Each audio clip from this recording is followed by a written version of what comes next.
அண்ணா, உன் தாயை பற்றி சொல்வதற்கு முன்பாக உன் மனத்தை நீ இரும்பை போல் தயார் நிலையில் வைத்துக் கொள்ள வேண்டும். உன் மனத்தை இரும்பை போல் நீ தயார் நிலையில் வைத்துக் கொள்ள வேண்டும். காரணம், சில நேரங்களில் உண்மைகளை நாம் கேட்கின்ற பொழுது அவைகளை நம் மனம் ஏற்க மறுக்கலாம். அது வேம்பை காட்டிலும் கசக்கலாம். எனவே உன் தாய் யார் என்று நான் சொல்வதற்கு முன்பாக உன் மனத்தை நீ தயார் நிலையில் வைத்துக் கொள்ள வேண்டும். கர்ணா, எந்த அர்ஜுனனை கொல்வேன் என்று சபதம் செய்திருக்கின்றாயோ அந்த அர்ஜுனனை பெற்றெடுத்தவள் தான் உன்னுடைய தாய். இவ்வளவு நாட்களாக என் தாயை பற்றி சொல்லாதவன் இப்பொழுது திடீர் என்று என் தாயை பற்றி சொல்கின்றான் என்ற உடனேயே நான் மனதில்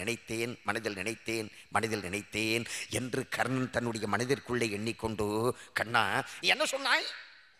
தர்மத்தின் பக்கம் வர வேண்டும் என்று. நான் எனக்கு என்ற ஒரு தர்மம் சபதம் செய்திருக்கின்றேன்.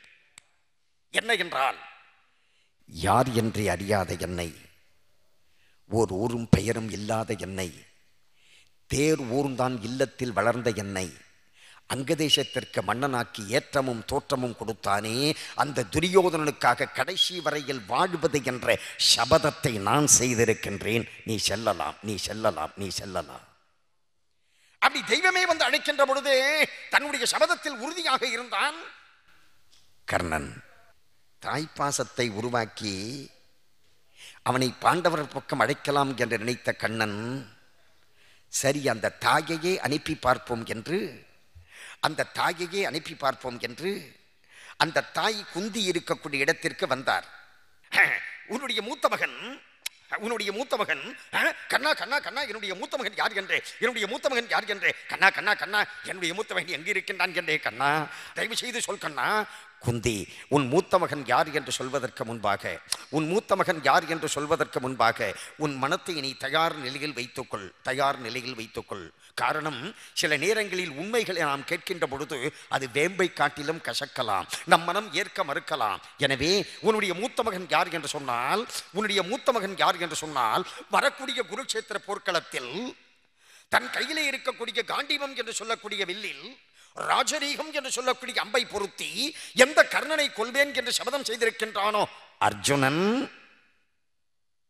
அந்த கர்ணன் தான் உன்னுடைய மூத்த மகன். ஓ கண்ணா, கர்ணன் என்னுடைய மூத்த மகனா?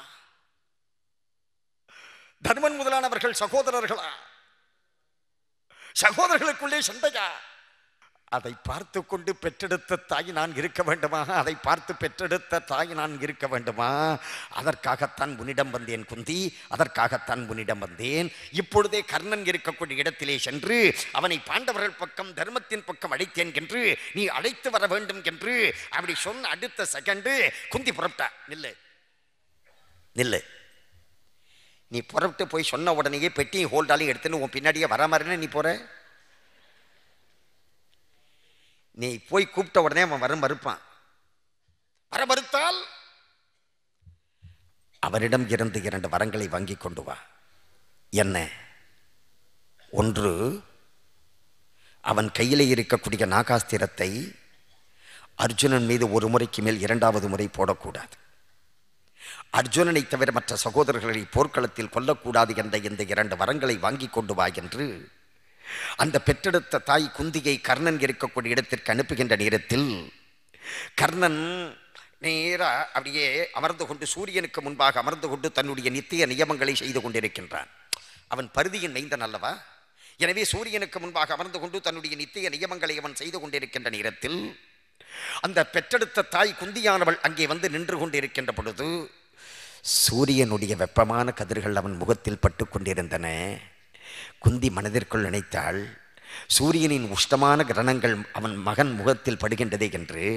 அந்த பேதை உள்ளம் படைத்த அந்த தாய்க்கு தெரியவில்லை, தந்தை தன் தனையனை வருடி கொடுத்து கொண்டிருக்கின்றான் என்று.